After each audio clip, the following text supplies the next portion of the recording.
प्रिय छात्रों, आज के वीडियो में हम लोग क्या देखेंगे, एग्जाम्पल नंबर 4 देखेंगे। देखिए एग्जाम्पल नंबर 4 क्या दिया गया है। देखिए क्वेश्चन सबसे पहले हम लोग देख लेते हैं। ठीक, क्वेश्चन में देखिए क्या दिया गया है। ठीक, ये देखिए, ठीक यहाँ पर देखिए क्वेश्चन इस तरह से हमारे पास दिया गया है। ठीक, देखिए एम द्रव्यमान का एक कण भारी छल्ला एक चक्रज जिसका शीर्ष ऊपर की ओर तथा ऊर्ध्वाधर है। ठीक, मतलब जो छल्ला है वो क्या कहता है, ऊपर की ओर क्या है, ऊर्ध्वाधर है, के आकार के चिकने तार पर एक माध्यम जिसका अवरोध, ठीक अवरोध क्या है, अवरोध बल क्या है, एम वी स्क्वायर अपान में 2c है में फिसलता है। छल्ला शीर्ष दूरी c से चलना प्रारंभ करता है। दर्शाइए कि का से तक उतरने का समय ऋण 8, ठीक 8a 4a माइनस सी बटे में क्या हो जाना चाहिए, ठीक 8a होना चाहिए। ठीक, यहाँ पर देखिए 8a होना चाहिए। ठीक, 8a मतलब जी सी है जहां चक्रज की लंबाई 2a है। ठीक, इस प्रकार से तो देखिए एक छल्ला, ठीक एम द्रव्यमान का कोई कण है। ठीक, एम द्रव्यमान का कोई कण है, एम द्रव्यमान का जो बाहरी छल्ला पर एक चक्र जिसका शीर्ष ऊपर की ओर है, ऊपर की ओर क्या करता है, गति कर रहा है। ठीक, यहाँ पर देखिए ये क्या रहा है, ये इस प्रकार से ये क्या है, क्षैतिज दिशा में। ठीक, यहाँ पर कोई बिंदु क्या है, पी है, वो क्या है क्षैतिज दिशा में, मतलब ऊर्ध्वाधर दिशा में क्या कर रहा है, ऊपर की ओर ऐसे क्या कर रहा है, प्रक्षेपित हो रहा है। ठीक, ऊपर की ओर क्या रहा है, प्रक्षेपित हो रहा है। ठीक, वो क्या कहता है, जिसका अवरोध बल, इसका अवरोध बल क्या दिया गया है, जो अवरोध बल है वो क्या दिया गया है, एम वी स्क्वायर अपान में 2c दिया गया है। ठीक, तथा देखिए इसका गुरुत्वाकर्षण बल mg दिया गया है। ठीक, कि चलना प्रारंभ करता है। तो हमें सिद्ध करना है, सिद्ध कौन से करना है कि ये करना है ऋण में 8a, ठीक 8a 4a माइनस सी अपान में जी सी, ये हमें सिद्ध करके लाना है। ठीक, तो इतना हमें सिद्ध करके लाना है। तो देखिए सबसे पहला ये क्या है, हमारे पास एक प्रकार का छल्ला है। ठीक, छल्ला है, देखिए बी से सी है। ठीक, यहाँ पर एक कण है जो एम द्रव्यमान का है। ठीक, यहाँ पर देखिए पी बिंदु पर एक कण है। ठीक, जो नीचे की ओर क्या रहा है, एम जी बल लगा रहा है और अवरोध बल क्या है, एम वी स्क्वायर अपान में 2c है। ठीक, यहाँ पर देखिए सी है और यहाँ पर जो कोण बन रहा है देखिए साई बन रहा है। ठीक, ये क्या है, एक्स की दिशा में क्या है, क्षैतिज दिशा में है और ये क्या है, ऊर्ध्वाधर दिशा में है। ठीक, ऊर्ध्वाधर दिशा में यहाँ पर आर बिंदु है, यहाँ पर बी से सी है और यहाँ पर जो कटान बिंदु हो रहा है उसको ओ बिंदु दिया गया है।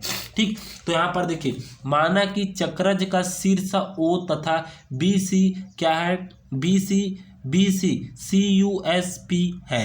माना कि छल्ला ए से चलना प्रारंभ करता है। जो क्या है, जो छल्ला है वो ए से चलना प्रारंभ करता है। ठीक, जहां ओ ए इज इक्वल टू सी, देखिए ओ और ए, ठीक ओ से ए, ठीक मतलब ओ से सी, ओ से सी, ठीक ओ सी इज इक्वल टू 4a है। ठीक, 4a मतलब किसका, परवलय का समीकरण 4a हो जाएगा। ठीक, अब चक्रज का समीकरण देखिए, चक्रज का समीकरण क्या होता है, s is equal to 4a sine psi होता है, क्योंकि क्या बोला है, ऊर्ध्वाधर में है, ऊर्ध्वाधर में क्या कर रहा है, गति करता है। ठीक, क्वेश्चन में क्या बोला है, ऊर्ध्वाधर में बोला है। देखिए यहाँ पर क्या बोला था, ऊर्ध्वाधर में यहाँ पर बोला था। ठीक, देखिए यहाँ पर ऊर्ध्वाधर में बोला था, तो इसी कारण हम ऊर्ध्वाधर के लिए क्या लेते हैं, साइन लेते हैं, तो साइन साइन हो जाएगा। तो s is equal to 4a sine sine हो गया, समीकरण 1। अब उसके बाद माना कि किसी समय t छल्ला बिंदु P है, छल्ले P पर निम्न बल कार्य करते हैं। ठीक, फिर से छल्ला वाला है तो प्रमेय वाला लगेगा और प्रमेय में 3 बल कार्य करते हैं। पहला बल क्या होगा, पहला समीकरण में क्या आता है, पहला बल क्या लगता है, mg बल लगता है जो नीचे की ओर लगता है। दूसरा बल क्या लगता है, ठीक दूसरा बल उसकी r लगता है, तार का विलंब प्रतिक्रिया बल r लगता है। तीसरा बल कौन लगता है, उसका अवरोध लगता है। और जो हमें अवरोध क्या दिया था, ये देखिए अवरोध हमें क्या दिया था, एम वी स्क्वायर बट्टे में 2c दिया था। तो देखिए अवरोध बल एम वी स्क्वायर अपान में 2c लिख दिया। ठीक, और उसके बाद क्या लगाते हैं, ठीक गति का समीकरण लगाते हैं। देखिए गति का समीकरण क्या हो जाएगा, M V D V upon में डी एस, डायरेक्ट इसको लिख दिया ना। ठीक, इस प्रकार से ऐसा होता है। ठीक, डी स्क्वायर ठीक, डी स्क्वायर एक्स बट्टे में डी टी का स्क्वायर लिख सकते हैं। एक्स किसके बराबर होता है, एस के बराबर होता है, तो यहाँ पर एस भी लिख सकते हैं ना।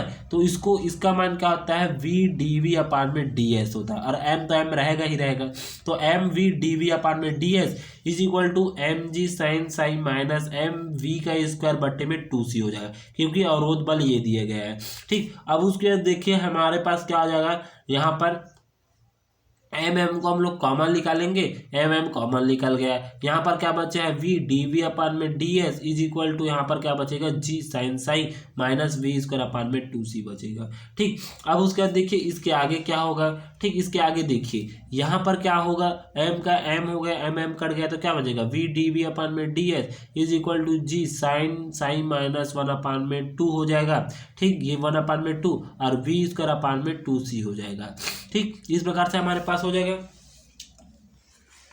ठीक, अब उसके बाद देखिए यहाँ पर क्या होगा, ठीक, यहाँ पर देखिए, ठीक, यहाँ पर क्या आ जाएगा, यहाँ पर देखिए, यहाँ पर वी डी वी अपान में डी एस है। ठीक, तो इसको क्या किए हैं, इसको अवकलन कर दिए, समाकलन वी डी वी का क्या कर दिए, यहाँ पर समाकलन कर दिए, तो इसका समाकलन जब करते हैं तो वी स्क्वायर अपान में 2 आ जाएगा। ठीक, तो इसी को हम लोग यहाँ पर लग दिए, 1 अपान में 2 का 2 और जो वी स्क्वायर है वो यहाँ पर चला जाएगा वी स्क्वायर। ठीक, और यहाँ पर डी अपान में डी एस हो जाएगा, प्लस में देखिए प्लस का प्लस हो जाएगा, और ये वाले पद को उठाकर हम लोग इस तरफ ला दिए। ठीक, तो यहाँ पर ये वाले पद को उठाकर यहाँ पर ला दिए, तो वी स्क्वायर अपान में क्या आ जाएगा, 2c हो जाएगा, 2c हो गया। ठीक, अब उसके बाद देखिए यहाँ पर क्या बचा है, जी साइन साई बचा है। ठीक, जी साइन साई, ठीक, जी साइन साई, ये 2 यहाँ पर नहीं है ना।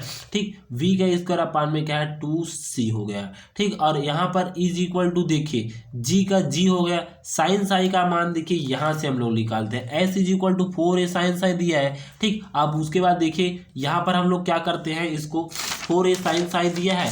ठीक, 4, ठीक, मतलब s इज इक्वल टू क्या दिया है, 4a साइन साई दिया है। ठीक, अब देखिए साइन साइन का मान निकालना है तो इसको इस तरफ पक्ष अंदर कर दिए, तो ऐसा अपान में 4a हो जाएगा is equal to sine sine हो जाएगा। ठीक, तो यहाँ पर इस प्रकार से आ जाएगा। ठीक, तो इसी को मैंने क्या किया है, इसको यहाँ पर कर दिया है। ठीक, यहाँ पर देखिए इसका मान मैंने क्या कर दिया है, साई का मान, साइन का मान क्या रख दिया है, यहाँ पर देखिए साइन का मान ऐसा अपान में 4a रख दिया है। ठीक, तो इसका मान यहाँ पर रख दिया, तो देखिए इसका मान मैंने यहाँ पर रख दिया, यहाँ पर देखिए।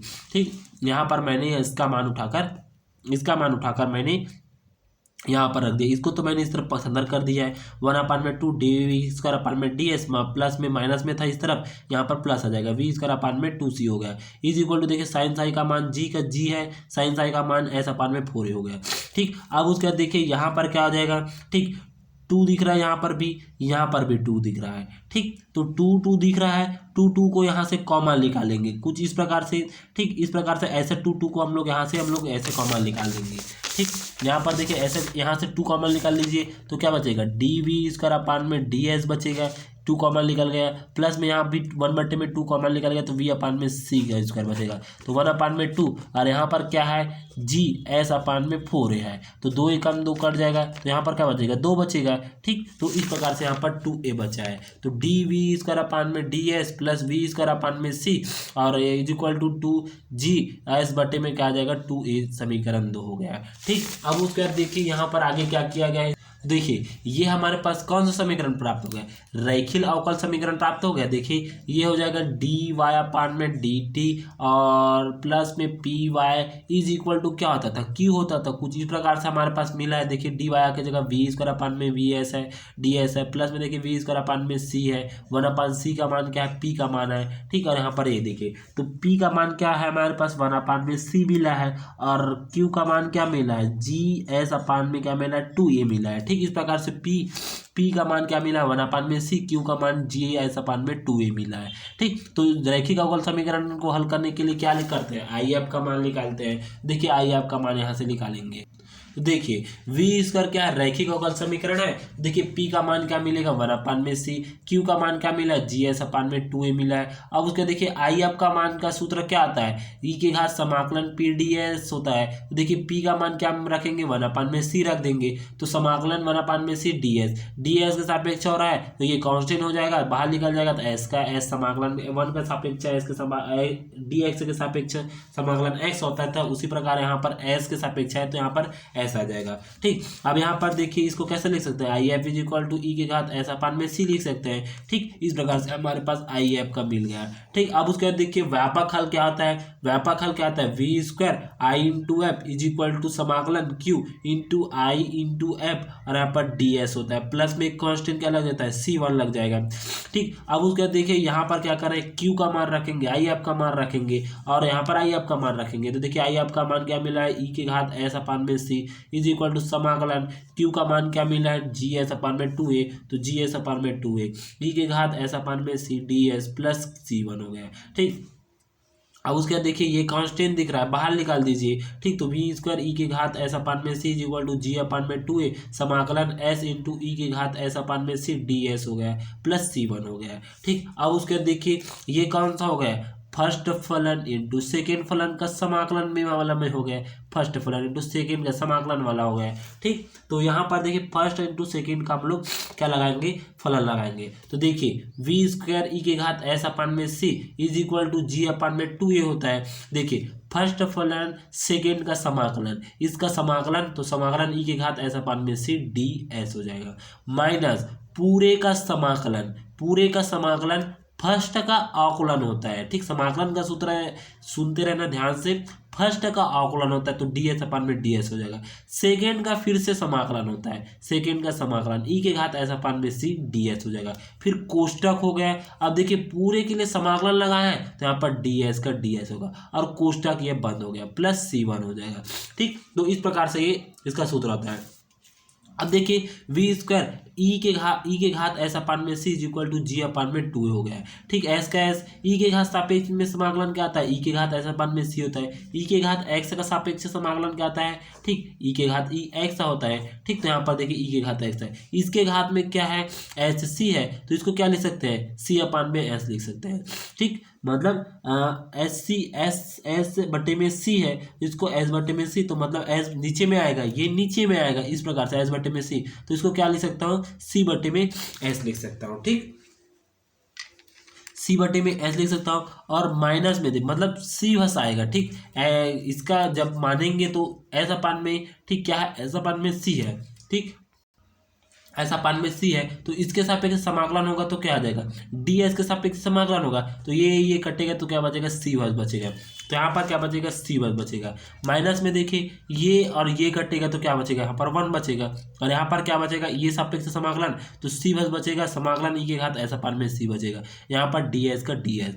ठीक, अब ये पूरे का समाकलन अभी भी लगा है। ठीक, पूरे का समाकलन अभी भी लगा है और यहाँ पर सी प्लस C1, इसका बस अभी समाकलन हुआ है, इस अंदर वाले का, इसका समाकलन अभी नहीं हुआ है। ठीक, तो इसको फिर से करेंगे तो यहाँ पर देखिए वी स्क्वायर ई के घात ऐसा पान में सी is equal to G upon में 2a और यहाँ पर एस सी बचा है और ई के घात ऐसा पान में सी, माइनस में देखिए एक बार फिर से करेंगे समाकलन तो क्या आ जाएगा, सी का स्क्वायर हो जाएगा, ई के घात ऐसा पान में सी हो जाएगा, यहाँ पर प्लस C1 हो जाएगा।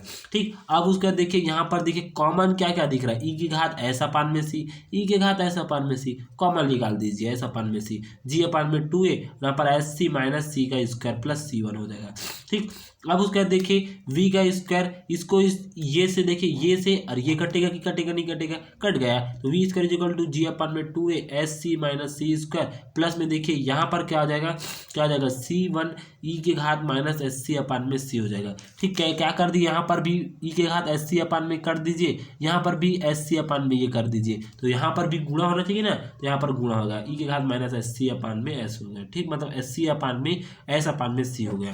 ठीक, अब उसके बाद क्या करेंगे, ये हमारे पास समीकरण प्राप्त हो गया। क्या अब क्या करेंगे, प्रारंभ में लेंगे, प्रारंभ में क्या होगा, प्रारंभ में s का मान क्या होगा, c होगा और v का मान क्या होगा, 0 होगा। ठीक, s का मान क्या होगा, c होगा और v का मान क्या होगा, 0 होगा। तो देखिए यहाँ पर क्या, तो देखिए प्रारंभ में देखिए a पर s का मान क्या होगा, c होगा और v का मान क्या होगा, 0 होगा। तो देखिए v का मान 0 रखे इज इक्वल टू देखिए g अपान में 2a और s, ठीक, s का मान क्या रखे, c रखे, तो c का स्क्वायर होगा, यहाँ पर भी c का स्क्वायर, c1 ई के घात माइनस s अपान में c, देखिए c से c कटा तो क्या बचेगा, c1 ई के घात s अपान में c, c1 का मान निकालेंगे तो इसको इस तरफ पक्षांतर करेंगे तो c1 का मान 0 होगा। अब समीकरण में फिर से मान रख देंगे, जो समीकरण प्राप्त हुआ था इस वाले समीकरण में देखिए जो ये वाला समीकरण हमें प्राप्त हुआ था ना, ये वाला, ठीक, ये वाला समीकरण, इस वाले समीकरण में फिर से हम लोग C1 का मान रखेंगे। देखिए C1 का मान 0 मिला है तो 0 हो जाएगा, ठीक। और यहाँ पर देखिए v स्क्वायर अपान में g अपान में 2ac s माइनस सी बचा है, ठीक। अब उसके बाद देखिए यहाँ पर क्या हो जाएगा, यहाँ पर क्या हो जाएगा, ठीक। सी को हम लोग कॉमन निकाले ना, कंफ्यूज मत होना कि यहाँ पर स्क्वायर क्यों नहीं है, तो सी को हम लोग कॉमन निकाले हैं, ठीक। और उसके बाद देखिए यहाँ पर V square is equal to G upon में 2a सी एस माइनस सी हो गया, ठीक। अब उसके बाद देखिए वी को इस तरफ पक्षांतर करेंगे तो वी इज इक्वल टू ऋण जी सी अपान में 2a ऋण सी एस माइनस सी होगा। अब देखिए वी का मान क्या होता है, वी का मान डी एक्स अपान में डी टी होता है, ठीक, डी एक्स अपान में डी टी होता है। और एस एक्स किसके बराबर होता है, एस के बराबर होता है, तो यहाँ पर एस लिख सकते हैं तो डी एस अपान में डी टी लिख सकता है। देखिए डी एस अपान में डी टी लिख दिए, इज इक्वल टू ऋण जी सी अपान में 2a ऋण एस माइनस सी हो गया, ठीक। अब उसके देखिए एस वाले को एस की तरफ, टी वाले को टी की तरफ, देखिए एस डी एस अपान में ऋण एस माइनस सी और यहाँ पर इज इक्वल टू ऋण जी सी अपान में कहा जाएगा 2a और यहाँ पर डी टी। अब देखिए माना टी अभिष्ट समय है अर्थात ए से सी तक 4a अर्थात s इज इक्वल टू सी से s is equal to 4a तक क्या करेंगे, लिमिट लेंगे। तो देखिए c से 4a s वाले में लेंगे और t वाले में क्या लेंगे, 0 से t क्या करेंगे, लिमिट लेंगे। देखिए c से 4a डी एस अपान में ऋण s minus C is equal to क्या आ जाएगा, ऋण जी सी अपान में 2a 0 से t डी टी हो जाएगा, ठीक। अब उसका देखिए यहाँ पर क्या करेंगे, यहाँ पर ऋण है तो ऋण को क्या लिख सकते हैं, -1/2 में। यहाँ पर इसको क्या कर सकते हैं, ऐसे करके 1/2 लिख देंगे, ये ऊपर जाएगा तो क्या हो जाएगा, -1/2 हो जाएगा, डी एस जी सी से 4a हो गया इज इक्वल टू, देखिए ये कांस्टेंट है तो ऋण जी सी अपान में 2a, समाकलन होगा तो क्या आ जाएगा, टी 1 के सापेक्ष समाकलन होगा तो टी होगा और यहाँ पर 0 से t लिमिट लग जाएगा, ठीक। इसका भी समाकलन करेंगे तो x का घात क्या आता है, n+1 बटे में n+1 होता है, वही वाला यहाँ पर भी सूत्र लागू होगा तो s माइनस सी अपान में क्या जाएगा, -1 बटे में 2 +1, यहाँ पर भी -1 बटे में 2 +1 हो जाएगा। यहाँ पर लिमिट क्या लगेगा, c से 4 हो गया इज इक्वल टू ऋण जी सी अपान में 4a limit upper limit minus lower limit तो t -0 हो जाएगा, ठीक। इसमें भी upper limit minus lower limit, ये घटेगा तो क्या बचेगा, 1/2 बचेगा, यहाँ पर भी 1/2 बचेगा। तो देखिए ठीक एस सी बटे में क्या हो जाएगा, 1/2 और यहाँ पर 1/2 बचा है, ठीक। और सी से 4a हो गया इज इक्वल टू ऋण जी सी अपान में 2 यहाँ पर टी का टी। अब उसके बाद देखिए इसको क्या करेंगे, यहाँ से 1/2 को क्या ले सकते हैं, 2 ऋण एस माइनस सी और यहाँ पर 4a और यहाँ पर लोअर लिमिट में सी हो गया, ठीक। यहाँ पर इसको ऋण 1/2 को ऋण लिख दिए और इज इक्वल टू देखिए यहाँ पर ऋण जी सी अपान में 2a का 2a यहाँ पर टी का टी होगा, ठीक। Upper limit minus lower limit, S की जगह क्या रखेंगे, 4a रखेंगे तो देखिए 2 ऋण 4a माइनस सी, माइनस में देखिए ऋण सी माइनस सी, तो ये से ये कटेगा तो 0 मान प्राप्त हो जाएगा इज इक्वल टू ऋण जी सी अपान में 4a और यहाँ पर टी का टी हो गया, ठीक। अब इसको क्या लिख सकते हैं, माइनस ये तो कट गया तो क्या बचा यहाँ पर बराबर में देखिए 2 ऋण 4a minus C is equal to ऋण जी सी अपान में 2a और यहाँ पर t बचा है। 2 को भी इस तरफ पक्षांतर करेंगे और c को भी इस तरफ पक्षांतर करेंगे, या तो आप इसको इस तरफ पक्षांतर कर दो और यहाँ पर t का मान निकाल लो तो t इज इक्वल टू क्या मिलेगा, 2 ऋण 2a अपान में g और यहाँ पर ऋण 4a माइनस सी हो गया। तो देखिए इसको जब क्या करेंगे, ऋण और ऋण इसको अंदर गुणा करेंगे तो क्या आ जाएगा, 8a मिलेगा और यहाँ पर देखिए कोष्टक में क्या आ जाएगा, 4a माइनस में c अपान में जी सी हो जाएगा। ये तो ये हो गया, इसको जब अंदर गुणा करेंगे तो ये क्या हो जाएगा, 4 में गुणा होगा, 4 बनाएंगे तब ये अंदर जाएगा, ठीक। तो 4 बनाए तो अंदर गया और 4 से जब गुणा होगा तो क्या आ जाएगा, 4a हो गया, मतलब 8a हो गया, 8a 4 और यहाँ पर माइनस सी अपान में जी सी हो गया, ठीक। तो इस प्रकार से यहाँ तक आपको सिद्ध करके लाना है, ठीक। इस प्रकार से यहाँ तक आपको सिद्ध हो गया, ठीक, यहाँ तक आपको बनाना है, ठीक। धन्यवाद।